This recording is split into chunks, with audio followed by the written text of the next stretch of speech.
ആകാശവാണി. നമസ്കാരം. വാർത്തകൾ വായിക്കുന്നത് വിജേഷ്.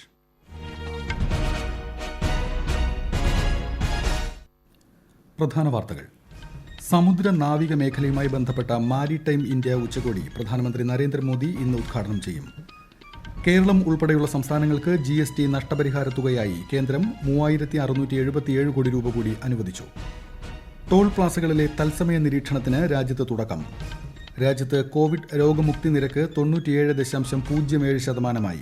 കേരളത്തിൽ ഇന്നലെ കൂടുതൽ പേർക്ക് രോഗമുക്തി. ആഗോളതലത്തിൽ 7 ആഴ്ചയ്ക്കിടെ ആദ്യമായി കോവിഡ് ബാധിതരുടെ എണ്ണം ഉയർന്നതായി ലോകാരോഗ്യ സംഘടന. യൂറോപ്യൻ പര്യടന പരമ്പരയിലെ 2ാം ഹോക്കി മത്സരത്തിൽ ഇന്ത്യ ഇന്ന് ആതിഥേയരായ ജർമ്മനിയെ നേരിടും. വാർത്തകൾ വിശദമായി.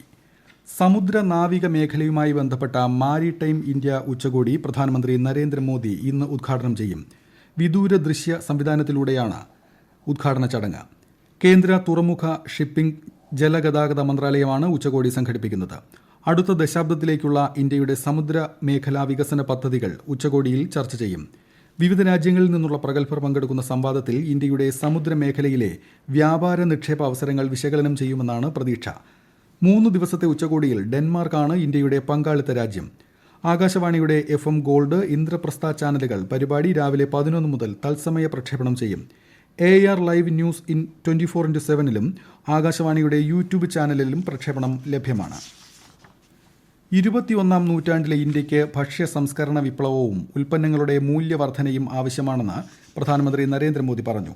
ഈ വർഷത്തെ കേന്ദ്ര ബജറ്റിൽ കാർഷിക മേഖലയ്ക്കായി സ്വീകരിച്ച നടപടികളെക്കുറിച്ച് വെബിനാറിൽ സംസാരിക്കുകയായിരുന്നു പ്രധാനമന്ത്രി.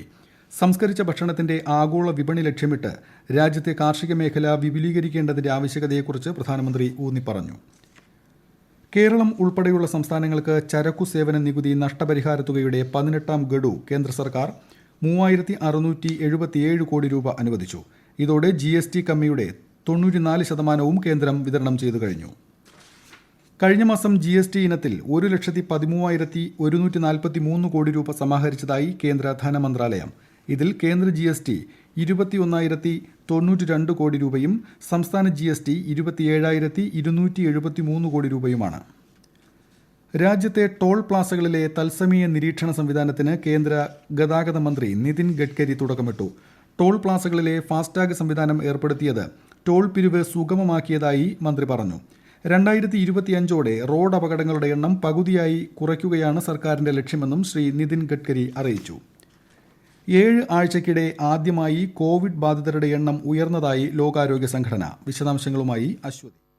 പ്രതിരോധ പ്രവർത്തനങ്ങളിൽ ഇളവ് നൽകരുതെന്ന് സംഘടനാ മേധാവി തെദ്രോസ് അഥാനം ഗബ്രിയേസസ് ലോകരാജ്യങ്ങളോട് അഭ്യർത്ഥിച്ചു. ഖാനയിലും ഐവറി കോസ്റ്റിലും ഇന്നലെ വാക്സിൻ കുത്തിവയ്പ് ആരംഭിച്ചു. സമ്പന്ന രാജ്യങ്ങൾ വാക്സിൻ പിടിച്ചുവെക്കുന്നതായി അദ്ദേഹം കുറ്റപ്പെടുത്തി. വാക്സിൻ പ്രയോഗം ആരംഭിച്ച ശേഷം കോവിഡിനെതിരായ ആഗോള യുദ്ധം മികച്ച നിലയിലാണെന്ന് ലോകാരോഗ്യ സംഘടനയുടെ വിദഗ്ധൻ മൈക്ക് റിയാൻ പറഞ്ഞു. എന്നാൽ വൈറസ് നിയന്ത്രണ വിധേയമായിട്ടില്ലെന്നും അദ്ദേഹം കൂട്ടിച്ചേർത്തു. News desk, Akashvani. രാജ്യത്ത് കോവിഡ് രോഗമുക്തി നിരക്ക് 97.07%. കഴിഞ്ഞ ദിവസം 11,000-ത്തിലധികം പേർ രോഗമുക്തി നേടി. കോവിഡ് ഭേദമായവരുടെ എണ്ണം 1,07,00,000 കവിഞ്ഞു. കേരളത്തിൽ ഇന്നലെ 3,475 പേർ കോവിഡ് രോഗമുക്തരായി. അതേസമയം 1,938 പേർക്ക് മാത്രമാണ് രോഗം സ്ഥിരീകരിച്ചത്. 24 മണിക്കൂറിനിടെ 45,995 സാമ്പിളാണ് പരിശോധിച്ചത്. രോഗസ്ഥിരീകരണ നിരക്ക് 4.21% താഴ്ന്നു. 47,868 പേരാണ് സംസ്ഥാനത്ത് ചികിത്സയിലുള്ളത്. ഇന്നലെ 13 മരണം കൂടി സ്ഥിരീകരിച്ചതോടെ ആകെ കോവിഡ് മരണം 4,210 കോവിഷീൽഡും കോവാക്സിനും രോഗപ്രതിരോധം നൽകുന്നതിൽ ഒരുപോലെ കൃത്യവും സുരക്ഷിതവുമാണെന്ന് കേന്ദ്ര ആരോഗ്യമന്ത്രി ഹർഷവർദ്ധൻ. കോവാക്സിന്റെ ആദ്യ ഡോസാണ് പ്രധാനമന്ത്രി നരേന്ദ്രമോദി ഇന്നലെ സ്വീകരിച്ചത്. കോവാക്സിനെതിരെ തെറ്റായ പ്രചാരണങ്ങൾ നടക്കുന്നതായും പ്രധാനമന്ത്രി വാക്സിൻ സ്വീകരിച്ചത് ഇക്കാര്യത്തിൽ ശരിയായ സന്ദേശം നൽകുന്നതായും ആരോഗ്യമന്ത്രി ചൂണ്ടിക്കാട്ടി. ആഗോള ഉൽപാദനം 3 ഇരട്ടിയാക്കുന്നതിനും വികസ്വര രാജ്യങ്ങളിൽ കൂടുതൽ കോവിഡ് വാക്സിൻ നിർമ്മാണത്തിനും ലൈസൻസ് നൽകുന്നതിന് ഫാർമസ്യൂട്ടിക്കൽ കമ്പനികളുമായി ചേർന്ന് പ്രവർത്തിക്കണമെന്ന് ലോക വ്യാപാര സംഘടനയുടെ പുതിയ മേധാവി അംഗരാജ്യങ്ങളോട് അഭ്യർത്ഥിച്ചു. ദരിദ്ര രാജ്യങ്ങളിൽ ആളുകൾ മരിക്കുകയാണെന്ന് WTO മേധാവി എൻഗോസി ഒഗാൻജോ ഇവാല പറഞ്ഞു. ലോകത്ത് സാധാരണ 3.5 ബില്യൺ ഡോസ് വാക്സിനുകൾ ഉൽപ്പാദിപ്പിക്കാനുള്ള ശേഷിയുണ്ട്. വികസ്വര രാജ്യങ്ങളിൽ കൂടുതൽ നിർമ്മാണ സൈറ്റുകൾ തുറക്കാൻ ലൈസൻസ് നൽകാനും കമ്പനികളെ പ്രോത്സാഹിപ്പിക്കണമെന്ന് അദ്ദേഹം പറഞ്ഞു. ഈ വാർത്തകൾ ആകാശവാണിയിൽ നിന്ന്. പശ്ചിമ ബംഗാളിലും അസമിലും ആദ്യഘട്ട നിയമസഭാ തെരഞ്ഞെടുപ്പിനുള്ള വിജ്ഞാപനം ഇന്ന് പുറപ്പെടുവിക്കും.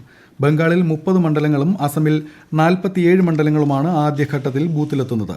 ഈ മാസം 27-നാണ് വോട്ടെടുപ്പ്. ഗുജറാത്തിൽ തദ്ദേശ സ്ഥാപനങ്ങളിലേക്കുള്ള തെരഞ്ഞെടുപ്പിന്റെ വോട്ടെണ്ണൽ ഇന്ന് രാവിലെ ആരംഭിക്കും. 81 മുനിസിപ്പാലിറ്റികളിലേക്കും 31 ജില്ലാ പഞ്ചായത്തുകളിലേക്കും 231 താലൂക്ക് പഞ്ചായത്തുകളിലേക്കും കഴിഞ്ഞ ഞായറാഴ്ചയാണ് പോളിംഗ് നടന്നത്. പ്രധാന മത്സരം ബിജെപിയും കോൺഗ്രസും തമ്മിലാണ്. 22,000-ലധികം സ്ഥാനാർത്ഥികൾ മത്സരരംഗത്തുണ്ട്. ടെലികോം സ്പെക്ട്രം ലേലത്തിന്റെ ആദ്യ ദിവസമായ ഇന്നലെ 77,146 കോടി രൂപ ലഭിച്ചതായി ടെലി കമ്മ്യൂണിക്കേഷൻ മന്ത്രി രവിശങ്കർ പ്രസാദ് പറഞ്ഞു. 45,000 കോടി രൂപയുടെ വരുമാനമാണ് ലക്ഷ്യമിട്ടിരുന്നത്. 800, 900, 1,800, 2,100, 2,300 മെഗാഹെർട്സ് സ്പെക്ട്രത്തിനായാണ് ലേലം നടന്നത്. ഇന്നലെ രാവിലെ 10-ന് ആരംഭിച്ച സ്പെക്ട്രത്തിന്റെ ലേലം വൈകുന്നേരം 6 മണിവരെ 4 റൗണ്ട് നടന്നു. 1-2 റൗണ്ടുകൾ ഇന്നും നടക്കും. ഭാരതി എയർടെൽ, വോഡാഫോൺ ഐഡിയ, റിലയൻസ് ജിയോ ഇൻഫോകോം എന്നീ 3 കമ്പനികൾ ലേലത്തിൽ പങ്കെടുക്കുന്നു. കഴിഞ്ഞ വർഷം ഓഗസ്റ്റിൽ പ്രധാനമന്ത്രി നരേന്ദ്രമോദിയുടെ മൻ കി ബാത്തിൽ വിഭാവനം ചെയ്ത ആദ്യത്തെ ഇന്ത്യ ടോയ് ഫെയർ 2021 കളിപ്പാട്ട വ്യവസായത്തിന് വളരെയധികം ഉത്തേജനം നൽകുന്ന ഒന്നാണെന്ന് ടെക്സ്റ്റൈൽസ് സെക്രട്ടറി UP സിംഗ് അഭിപ്രായപ്പെട്ടു. പരമ്പരാഗത കളിപ്പാട്ട യൂണിറ്റുകളിൽ പ്രവർത്തിക്കുന്ന സംരംഭകരുടെ വിജയഗാഥകൾ എന്ന വിഷയത്തിൽ വെബിനാറിൽ പങ്കെടുത്ത് സംസാരിക്കുകയായിരുന്നു അദ്ദേഹം. ആത്മനിർഭർ ഭാരത് അഭിയാന്റെ കീഴിലുള്ള 24 പ്രധാനപ്പെട്ട മേഖലകളിലൊന്നായി കളിപ്പാട്ട നിർമ്മാണത്തെ തിരിച്ചറിഞ്ഞതായി ശ്രീ സിംഗ് വ്യക്തമാക്കി. 2020-ൽ ചൈനയിൽ മാധ്യമപ്രവർത്തകരുടെ തൊഴിൽ സാഹചര്യങ്ങൾ കൂടുതൽ വഷളായെന്ന് foreign correspondents club of China. വിശദാംശങ്ങൾ. ഭരണകൂടത്തിന്റെ എല്ലാ ആയുധങ്ങളും ഉപയോഗിച്ച് റിപ്പോർട്ടർമാരെ ഉപദ്രവിക്കുകയും ഭീഷണിപ്പെടുത്തുകയും പുറത്താക്കുകയും ചെയ്തു. തുടർച്ചയായ 3-ാം വർഷവും ജോലി സാഹചര്യങ്ങൾ മെച്ചപ്പെട്ടുവെന്ന് ഒരു ലേഖകൻ പോലും പറഞ്ഞിട്ടില്ലെന്ന് FCCC വാർഷിക റിപ്പോർട്ടിൽ പറയുന്നു. 30 രാജ്യങ്ങളിൽ നിന്നുമുള്ള വാർത്താ സംഘങ്ങളെ പ്രതിനിധീകരിക്കുന്ന 150 പേരെ ക്ലബ്ബ് അഭിമുഖം നടത്തി. 1989-ൽ ടിയാനൻമെൻ സ്ക്വയർ കൂട്ടക്കൊലയ്ക്ക് ശേഷം ഏറ്റവും കൂടുതൽ വിദേശ മാധ്യമ പ്രവർത്തകരെ ബീജിംഗ് പുറത്താക്കിയതായി റിപ്പോർട്ടിൽ പറയുന്നു. New York times, Wall Street journal, Washington post എന്നിവയിൽ നിന്നുള്ള 18 പത്രപ്രവർത്തകരെ 2020-ൽ പുറത്താക്കി. കൊറോണ വൈറസിനെ തടയുന്നതിനായി അവതരിപ്പിച്ച നിരീക്ഷണ സംവിധാനങ്ങൾ ഉൾപ്പെടെ എല്ലാ അധികാരങ്ങളും മാധ്യമ പ്രവർത്തകരെയും ഭീഷണിപ്പെടുത്തി ഉപയോഗിച്ചതായും റിപ്പോർട്ടിൽ പറയുന്നു. News desk, Akashvani. ചൈനീസ് സർക്കാരുമായി ബന്ധമുള്ള ഹാക്കർമാർ ഇന്ത്യയുടെ നിർണായക പവർ ഗ്രിഡ് സംവിധാനം ലക്ഷ്യം വെച്ചതായി US ആസ്ഥാനമായ കമ്പനിയുടെ റിപ്പോർട്ട്. ഇന്റർനെറ്റ് ഉപഭോക്താക്കളെക്കുറിച്ച് പഠിക്കുന്ന മസാച്യൂസെറ്റ്സ് ആസ്ഥാനമായ റെക്കോർഡഡ് ഫ്യൂച്ചർ ചൈനയുമായി ബന്ധമുള്ള റെഡ് എക്കോ ഗ്രൂപ്പ് ഇന്ത്യയുടെ വൈദ്യുതി മേഖലയെ ഉന്നം വയ്ക്കുന്നതായി റിപ്പോർട്ട് ചെയ്തു. ഓട്ടോമേറ്റഡ് നെറ്റ്വർക്ക് അനലിറ്റിക്സിന്റെയും മറ്റു വിദഗ്ധരുടെയും കൂട്ടായ പ്രവർത്തനത്തിലൂടെയാണ് ഇത് തിരിച്ചറിഞ്ഞത്. ഹോങ്കോങ്ങിൽ 100 കണക്കിന് ജനാധിപത്യ അനുകൂല പ്രക്ഷോഭകർ കോടതിയിൽ ഒത്തുകൂടിയതിൽ 47 പ്രവർത്തകർ അട്ടിമറിക്ക് ഗൂഢാലോചന ആരോപണം നേരിടുന്നു. കോടതി മുറിയിൽ ജനാധിപത്യ പ്രവർത്തകൻ ബോധരഹിതനായതിനെ തുടർന്ന് കോടതി നടപടികൾ ഇന്നത്തേക്ക് മാറ്റി. കൊറോണ വൈറസ് വ്യാപനം തടയുന്നതിനായി ഒത്തുചേരലുകൾ 4 പേർക്ക് മാത്രമായി പരിമിതപ്പെടുത്തുന്ന നിയമങ്ങൾ 100 കണക്കിന് ആളുകൾ ലംഘിച്ചു. അട്ടിമറി നടപടികൾ നടത്തുന്നവരെ കുറ്റവാളികളാക്കുന്ന പുതിയ നിയമം കഴിഞ്ഞ വർഷം ചൈന നടപ്പാക്കിയിരുന്നു. യൂറോപ്യൻ പര്യടന പരമ്പരയിലെ 2-ാം മത്സരത്തിൽ ഇന്ത്യൻ ഹോക്കി ടീം ഇന്ന് ആതിഥേയരായ ജർമ്മനിയെ നേരിടും. ഇന്ത്യൻ സമയം രാത്രി 8:30-ക്കാണ് മത്സരം. 12 മാസത്തിനു ശേഷം ആദ്യ അന്താരാഷ്ട്ര മത്സരം കളിച്ച PR ശ്രീജേഷിന്റെ നേതൃത്വത്തിലുള്ള ഇന്ത്യൻ ടീം ഞായറാഴ്ച ജർമ്മനിയെ 6-1 പരാജയപ്പെടുത്തിയിരുന്നു. ബെൽജിയത്തിലെ ആന്റ്വെർപ്പിലേക്ക് പോകുന്ന ഇന്ത്യ മാർച്ച് 6, 8 തീയതികളിൽ ബ്രിട്ടനുമായി ഏറ്റുമുട്ടും. CBSE 10ാം ക്ലാസ് സോഷ്യൽ സയൻസ് പരീക്ഷയുടെ സിലബസ് കുറച്ചതായി സാമൂഹ്യ മാധ്യമങ്ങളിൽ പ്രത്യക്ഷപ്പെട്ട വാർത്ത സർക്കാർ തള്ളി. ഈ പ്രചാരണം വ്യാജമാണെന്ന് പ്രസ് ഇൻഫർമേഷൻ ബ്യൂറോ വ്യക്തമാക്കി. പ്രധാന വാർത്തകൾ വീണ്ടും. സമുദ്ര നാവിക മേഖലയുമായി ബന്ധപ്പെട്ട മാരിടൈം ഇന്ത്യ ഉച്ചകോടി പ്രധാനമന്ത്രി നരേന്ദ്രമോദി ഇന്ന് ഉദ്ഘാടനം ചെയ്യും.